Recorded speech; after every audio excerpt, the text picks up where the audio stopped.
3 days after I buried my wife, a woman I'd never met sent me a letter informing me that my lake now belonged to her neighborhood. I wish I were exaggerating, but that's exactly how it happened. I was standing at my kitchen counter early that morning, coffee growing cold in my hand while fog drifted across the water outside my window, reading a letter printed on expensive stationery with a gold embossed logo across the top. According to the Cedar Ridge Estates Homeowners Association, the board had voted to include my private lake as part of their new community recreation package. My lake, the same lake my grandfather carved out of raw Montana soil back in 1954 with an old bulldozer, a borrowed excavator, and more determination than common sense. I actually laughed the first time I read it. Then I read it again. By the third time, I wasn't laughing anymore. My name is Mason Callahan. I'm 59 years old, retired, and for most of my adult life I worked as a hydraulic engineer designing water control systems, dams, spillways, and flood mitigation projects across the Northwest. Water paid my mortgage, put my daughter through college, and fed my family for over 3 decades. 4 years ago I retired so I could spend more time with my wife, Claire. Unfortunately, life had other plans. She was diagnosed with pancreatic cancer less than a year later. The doctors predicted 12 months. We got 10. During those last months, she had only one request. She wanted to spend every morning by the lake. So that's what we did. We'd sit on the dock with coffee and blankets while the sun climbed over the eastern ridge, and we'd talk about everything except cancer. Sometimes we'd sit there for an hour without saying a word. Those became the most valuable conversations of my life. When she passed away, the house became unbearably quiet. My daughter Emily lived in Seattle by then, and while she called often, phone calls aren't the same as hearing someone laugh from the next room. The lake became my routine, my company, my therapy. Every morning I'd walk the shoreline, check the water levels, feed the dog, drink coffee on the dock, and watch the light change across the water. It wasn't exciting, but it was peaceful. Then the developers arrived. First came the survey stakes, then the chainsaws, then entire sections of forest disappeared. Within 18 months, the hillside north of my property had transformed into 47 luxury homes marketed to wealthy retirees and remote executives looking for waterfront views they didn't actually own. The development was called Cedar Ridge Estates. Every single house had been positioned to overlook my lake. Funny coincidence, right? The HOA president moved into the largest home in the neighborhood. Her name was Vanessa Drake. She had one of those personalities that somehow managed to be cheerful and condescending at the exact same time. The kind of person who could smile while insulting you and somehow make you feel rude for noticing. Her husband, Richard, happened to sit on the County Development Review Board. Again, just a coincidence, I'm sure. The first time I met Vanessa was beside my mailbox. She stepped out of a black SUV wearing designer sunglasses and introduced herself like she was running for governor. "We're so excited to become part of this community," she told me. Then she pointed toward my lake and added, "This is going to be the centerpiece of everything." Something about the way she said it bothered me. Not the words, the ownership behind them. Like she was already mentally dividing up property she didn't own. Over the next few months, letters started arriving. Then newsletters. Then invitations to HOA meetings I'd never agreed to attend. Eventually, they stopped asking and started informing. One flyer announced plans for expanded recreational access around what they now called Moonstone Cove. That was apparently the new marketing name for my lake. Callahan Lake, the name my family had used for 70 years, had simply been erased by a graphic designer somewhere. I should have recognized the warning signs. Instead, I ignored them. Then Emily called and asked if I'd help her move apartments in Seattle.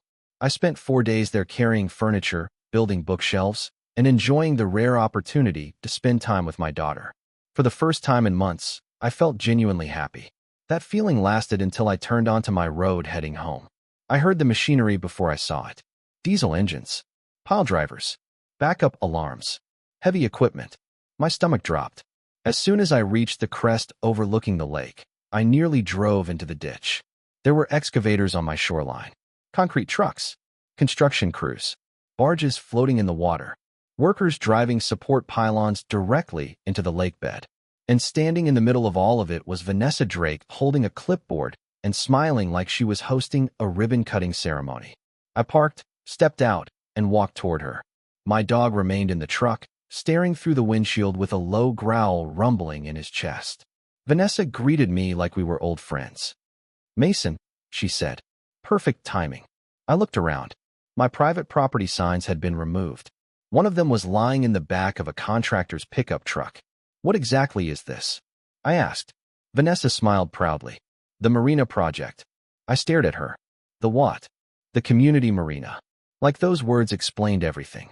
Then she handed me a folder containing what she claimed was a shared-use easement granting HOA access to the lake. I scanned the document once, twice, 3 times. One thing immediately stood out. Nobody in my family had signed it. Not me. Not my father. Not my grandfather. Nobody. I looked back at Vanessa. She crossed her arms confidently and said, "The board approved everything unanimously."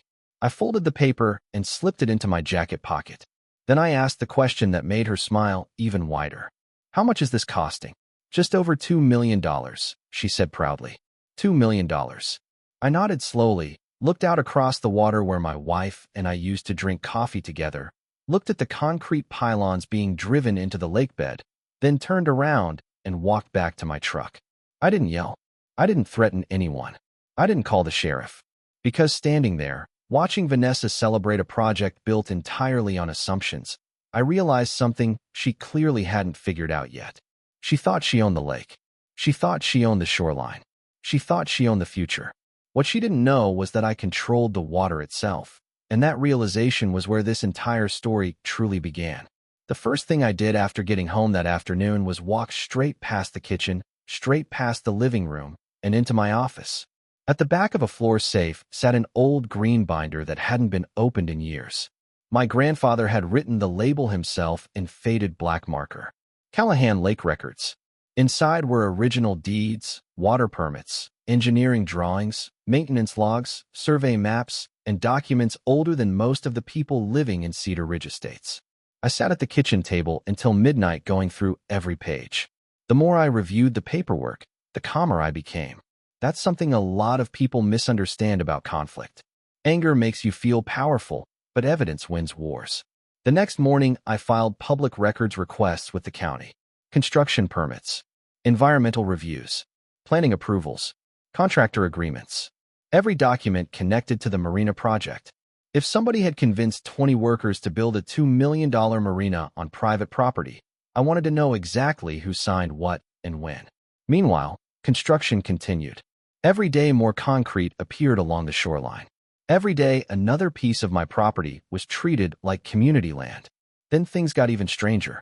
One morning I walked down to my dock and discovered my fishing boat was gone. My father's aluminum fishing boat. The same boat I'd owned for over 30 years.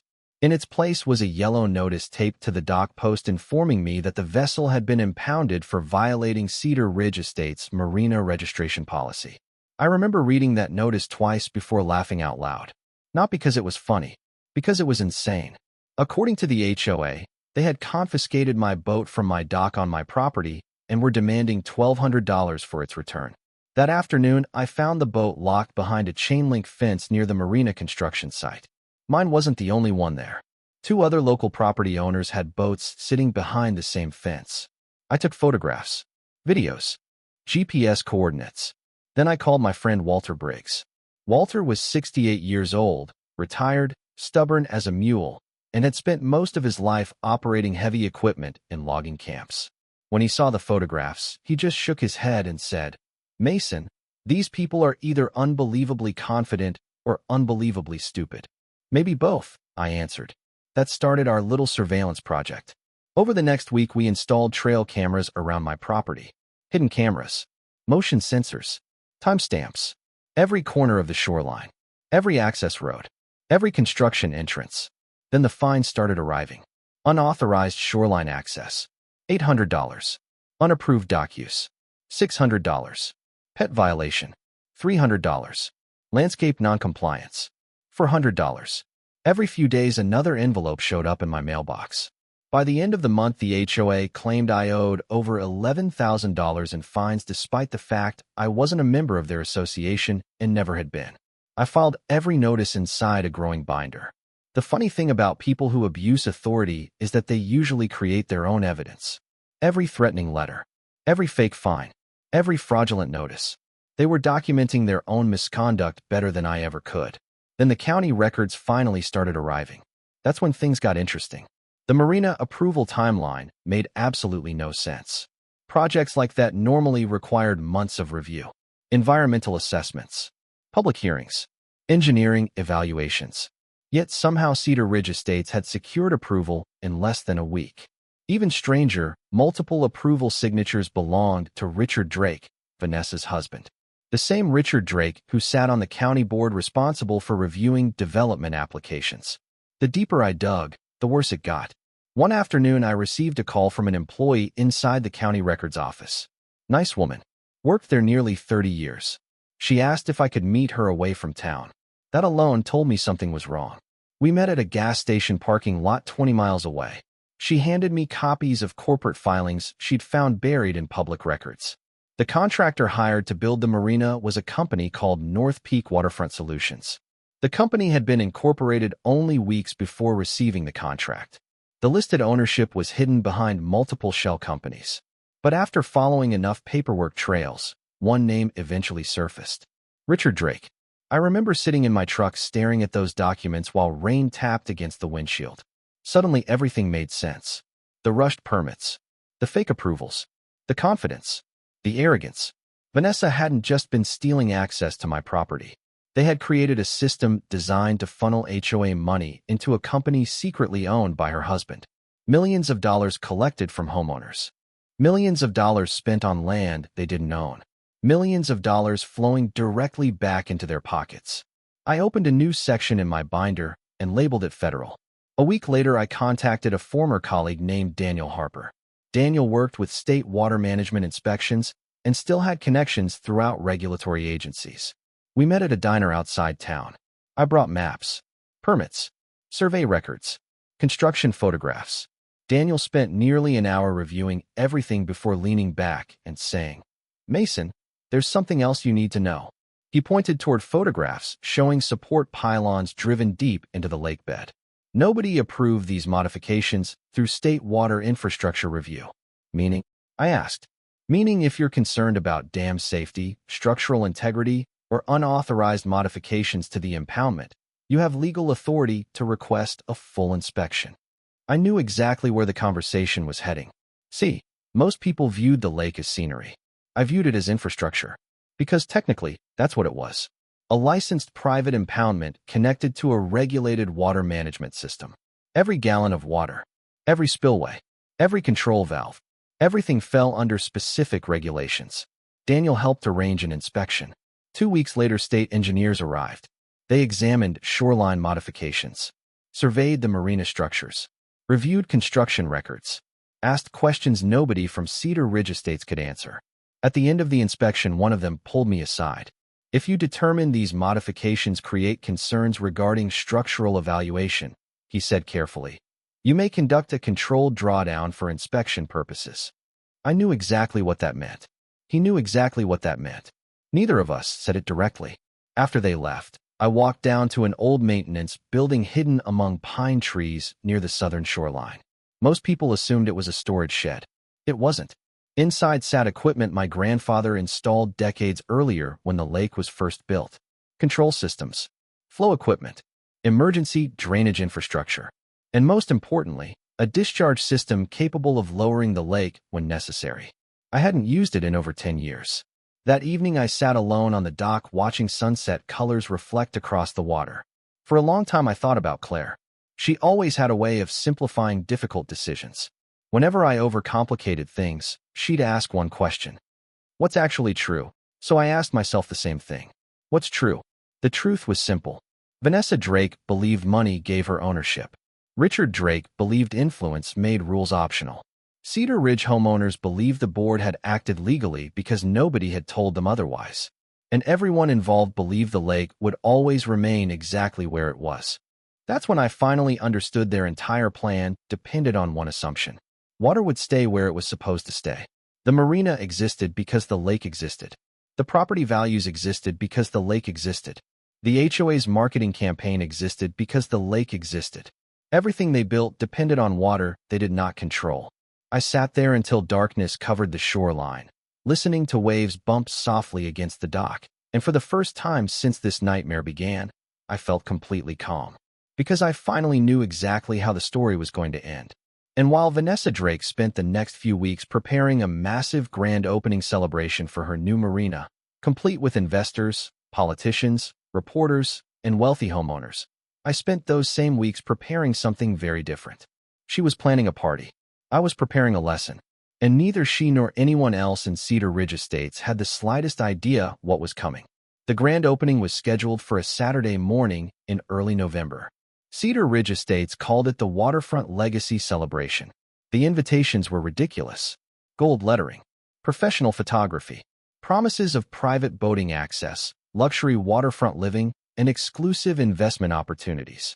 Vanessa had invited county officials, local reporters, developers, investors, and every homeowner who had helped finance the marina. She wanted a victory lap. She wanted validation. She wanted photographs of herself cutting a ribbon in front of a lake she had convinced everyone belonged to her. Meanwhile, I spent the final week checking equipment, reviewing documents, organizing evidence, and making phone calls. I notified downstream property owners. I coordinated with inspectors. I spoke with investigators who had become very interested in the paperwork surrounding Cedar Ridge Estates. Then Friday night arrived. The moon was bright enough to cast reflections across the water. Around sunset, I walked down to the maintenance building carrying a flashlight and a thermos of coffee. The air smelled like pine needles and cold earth. I unlocked the door, stepped inside, and stood quietly for a moment looking at equipment my grandfather had installed decades earlier. He built everything to last. That was one of the things I admired most about him.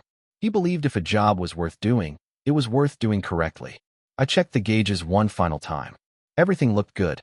Then I activated the controlled discharge system and listened as water began moving through infrastructure that hadn't operated in years. There was no dramatic explosion, no movie scene, no giant rushing wave, just the steady sound of millions of gallons beginning a slow journey elsewhere. Then I locked the building, walked back to the house, poured another cup of coffee, and waited. I barely slept. Around sunrise, I stepped onto my porch and looked toward the lake. Even though I knew exactly what would happen, the sight still stopped me cold. The water level had dropped dramatically overnight. Vast sections of lakebed were now exposed. Mud stretched across areas that had been underwater for decades. The marina looked absurd. Massive concrete structures designed to float gracefully on the water now stood awkwardly above empty space. Boat slips hung at strange angles. Walkways twisted. Support pylons stood exposed like skeletal remains. It looked less like a luxury waterfront destination and more like an abandoned movie set. By 8 o'clock, the first guests started arriving. Luxury SUVs, expensive sedans, caterers, musicians, investors. One by one, they stepped out of their vehicles, looked toward the shoreline, and froze. Nobody understood what they were seeing. Confusion spread through the crowd. Conversations stopped. People pointed. Reporters started taking photographs. Then Vanessa arrived. I'll never forget that moment. She stepped out of her vehicle smiling confidently, already prepared for cameras and speeches. She walked toward the marina without even looking at the water. Then she reached the shoreline and finally saw it. The smile disappeared instantly.